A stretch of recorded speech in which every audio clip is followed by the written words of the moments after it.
सुधमुक्त ऋण 1 लाख टंका पर्यंत युवक युवती माने नहींकरी से नुआ योजना करें ग्रामांचल यही स्वयं योजना को कार्यकारी करेंगे एवं सहर में युवक युवती मैंने ये योजना को कार्यकारी करें। माननीय मुख्यमंत्री अध्यक्षतार आज जो कैबिनेट बैठक अनुष्ठित होता है बहु गुरुत्वपूर्ण निष्पत्ति मान अन्य एक गुरुत्वपूर्ण निष्पत्ति होची खाद्य सुरक्षा योजना रे समस्त हिताधिकारी परिवार को सेमानक सुगम जीविका निर्वाह निमंते 2टी लेखाए झोट तैयारी बैग एवं 1000 टंका सहायता राशि प्रदान करने पे निष्पत्ति निया जायछि। राज्य सरकार को यही निष्पत्ति खाद्य सुरक्षा योजना अधीन थिबा समस्त हिताधिकारी परिवार दैनंदिन जीवन में व्यवहृत होउथिबा सामग्री को नेबा आनिबा तथा बाजार में दरदाम वृद्धि समय अत्यावश्यक सामग्री क्रय करिबारे सहायता करिवो। 2टी बैग एवं 1000 टंका प्रत्येक हिताधिकारी परिवार को दिया जाय निष्पत्ति निया जायछि। प्राय एथिरे आमर ओडिशा सरकार राज्यर प्राय 95.90 लाख हिताधिकारी उपकृत हेबे एवं एथिपई राज्य सरकार ये खर्च बाबद को 959.5 कोटी सर्वमोट 1237.74 कोटी टंका राज्य सरकार निजस्व पांठि बहन करेंगे। बैग एवं ये जो 1000 टंका दि जाए गोटे गुरुत्वपूर्ण निष्पत्ति आज ग्रहण कराई जहाँ फल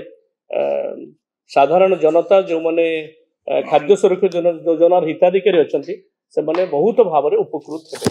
2टी बैग एवं 1000 टंका वर्तमान जो खर्च बढ़ी विगत दिन विभिन्न समय जो स्ट्रेस रे रही हिताधिकारी माने से समय दि जाइतला वर्तमान 1000 टंका दिया होचे एवं 2टी बैग दिया एवं नेक्स्ट होची हमर मां समलेश्वरी मंदिर भव्यता को प्रतिपादन करने भक्तों अनुभूति वृद्धि संबलपुर ओडिशार पर्यटन भित्तिक अर्थनीति को प्रोत्साहित करी स्थानीय लोकों आर्थिक सुजोग सृष्टि करने सह मंदिर चारिपाखे अन्य प्रकल्पर विकास करने लगी समलेश्वरी मंदिर क्षेत्र परिचालना एवं स्थानीय अर्थनैतिक पदक्षेप समलई योजना 17/2/21 आरंभ होता। राज्य कैबिनेट यही योजना को 388.26 कोटी टंका व्यय अटकल अनुमोदन करथिया बेले एही योजनार कार्यकारिता 21-22 रु 24-25 पर्यंत रहिबो एवं एतत् सहित मध्य प्रभु लिंगराज मंदिर और यार चतुर्पार्श्वर ऐतिह्य और भव्यतार पुनरुद्धार संरक्षण करी कलिंग स्थापत्यर जीवंत ऐतिह्यर वर्धन प्राकृतिक एवं निर्मित ऐतिह्य संपत्ति मध्य संयोग को दृढ़ीभूत करने एकाम्र क्षेत्र सुविधा और स्मारकी पुनरुद्धार कार्य एकाम्र योजना को राज्य कैबिनेट 656.73 कोटी टंका व्यय अटकल अनुमोदन करथिया बेले एही योजना कार्यकारिता 21 रु 24-25 पर्यंत चालू रहिबो। एतत् सहित आज कैबिनेट रे आउ एक गुरुत्वपूर्ण निष्पत्ति नियाइछि युवक छात्र माने कपाई राज्यर ये योजनार ना होछि स्वयं योजना। राज्यर युव शक्ति को आत्मनिर्भरशील करी स्वतंत्र युव उद्यमी भाव गढ़िया राज्य कैबिनेट आज यही नुआ योजना स्वयं को अनुमोदन कर समस्त ग्रामीण बेरोजगार युवक युवती अथवा पूर्व समस्त प्रकार व्यवसाय उद्देश्य केंद्र राज्य सहाय कौन योजना ऋण नहीं नथिबा अथवा ऋण नहीं संपूर्ण ऋण परिशोध करथिबा 18 रु 35 वर्ष बयस वर्गर इच्छुक युवक युवती को एक नूतन व्यवसाय आरंभ करने किंबा वर्तमान प्रतिष्ठित व्यवसाय को संप्रसारण करने निमंते 1 लाख टंका प्रकल्प सुधमुक्त बैंक ऋण यही योजना रे प्रदान करा जिवो। 1 लाख टंका इंटरेस्ट फ्री लोन दिया जिवो जो माने इच्छा प्रकाश करिवे किछि नुआ कार्यक्रम आरंभ करिया पई किंबा जदि तांकर किछि योजना चली थाए ताकू बढ़ेबा पई एवं एथिपई 18 रु 35 वर्ष बयस सीमा रही एवं आवेदन सर्वोच्च बयस एससी एसटी एवं पीडब्ल्यूडी वर्गर 40 वर्ष पर्यंत रही एवं एथिरे आउ गोटे जिनस मुझे जनईदेवाई चाहूँगी यही ऋण निमंते जो 1 लाख टंकार ऋण युवक युवती मान दिज्व कौन कोलेटराल एवं प्रक्रियाकरण देय देवा पड़ो ना। ऋण परिशोध अवधि 4 वर्ष रहिबो। प्रारंभ में 1 लाख योग्य ग्रामीण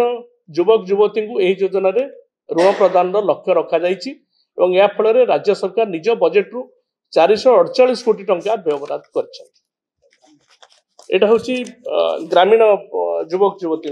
ठीक से भाव में सहर में जो माने युवक युवती माने अछंती सेमानक पई मध्य एही भाव में स्वतंत्र युव उद्यमी स्वयं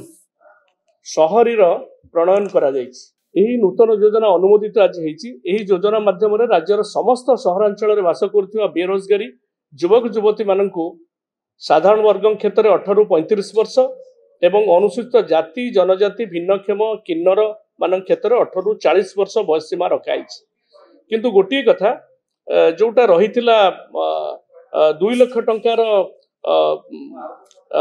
सीलिंग रही वार्षिक इनकम एठी आवेदनकारी परिवार शहरी